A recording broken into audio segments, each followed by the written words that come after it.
আসলাম এক অসহায় মেয়ের কাছে। আমরা শুনবো জীবন কাহিনী। আসসালামু আলাইকুম। ওয়ালাইকুম আসসালাম। হ্যাঁ আপু, কেমন আছো? ভালো আছি। তোমার নামটা কি জানতে পারি? আমার নাম সাথী। সাথী। তোমার হোম ডিস্ট্রিকশন কোথায়? গাইবান্ধা। গাইবান্ধা। তোমার ফ্যামিলি থেকে কে আছে না একবার বলো তো। আমার ভাই আর বোন আছে আর বাবা আছে। বাবা আছে। তোমার বাবা আসলে প্যারালাইসিস না? হ্যাঁ। আগের ভিডিওতে বলছো। হ্যাঁ। তো এখন কি কমছে? না, আমার বাবা এখন আর বেশি হয়েছে। এখন আরো বেশি? তাহলে সংসারটা কার উপর চলে? তোমার উপর না? হ্যাঁ, আমার উপর চলে। তোমার উপর চলে। তোমার সমস্যা হয় না চালাইতে? ওষুধপাতি কেমন কেমন? হ্যাঁ, অনেক কষ্ট হয় চালাইতে, কারণ আমি সামান্য দর্জি। তো কাজ করে এতে তো বেশি ইনকাম হয় না। এখন তুমি চাচ্ছ আমাদের ভিডিওর মাধ্যমে বিয়ের সাথে বসতে নাকি সহযোগিতা? হ্যাঁ, আমি একটা ছেলে চাই, মানে ভালো একটা ছেলে। ভালো একটা ছেলে চাচ্ছ বিয়ের সাথের জন্য? হুম। তোমার বাবার বোঝাটা হালকা করতে, এই তো? যৌতুক দেওয়ার অ্যাপালিটি নাই? টাকা পয়সা নেই তোমাদের? না, আমরা তো গরিব মানুষ, আমাদের টাকা পয়সা নেই। অর্থ সম্পদ নাই না? ও, শুধু বাড়ির ভিটা আছে। খালি বাড়ি ভিটাটা আছে, কোনো অর্থ সম্পদ কোনো জমি টমি নেই? না। তো যাই হোক, আমাদের ভিডিওতে আসছো বিয়ের সাথের জন্য। জি। তোমার বয়স জানো কত? 20 বছর। 20 বছর। কত বছর বয়স হলে মেচুর মনে করো? 25 বছর, 30 বছর, 40 বছর? সমস্যা নাই, ছেলে মানুষ তো। বয়স কোনো ম্যাটার না? হলেই হয়েছে।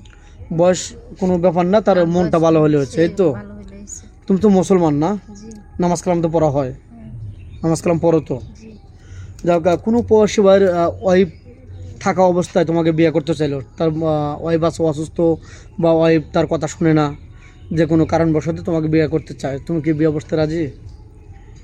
না, আমাকে যদি ভালোভাবে চালায়, হ্যাঁ, একটা ছেলে মানুষ তো 4টা বিয়ে করতে পারে। জি।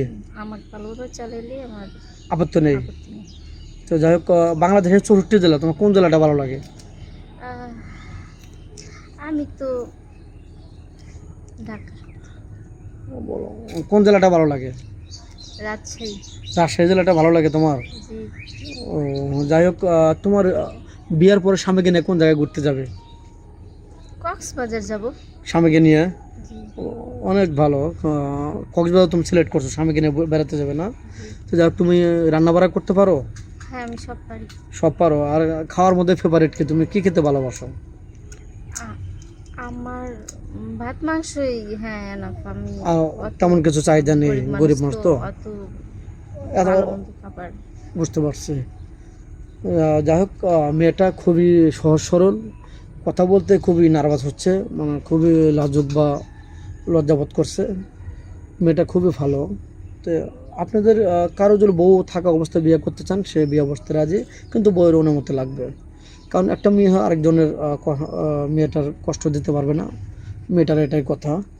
তো যাই হোক, কোনো প্রবাসী ভাইয়ের দাঁড়িয়ে থাকা অবস্থায় বা বাংলাদেশি কোনো মেন তার দাঁড়িয়ে আছে, তোমার কি আপত্তি থাকবে? না, আমার কোনো আপত্তি নেই, কারণ মুসলমানদের দাঁড়িয়ে থাকা সুন্নত।